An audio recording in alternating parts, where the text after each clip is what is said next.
Opera Compact brengt opera dichtbij met de première van Don Giovanni.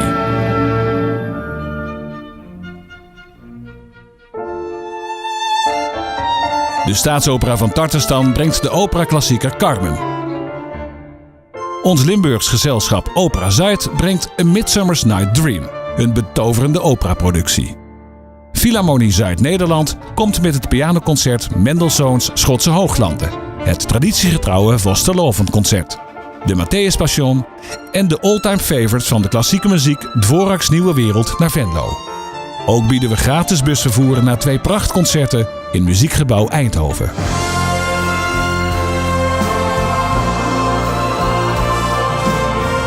In het eerste weekend van september tovert Sef Tisse met Viva Classic Live de markt weer om tot een muzikaal feest.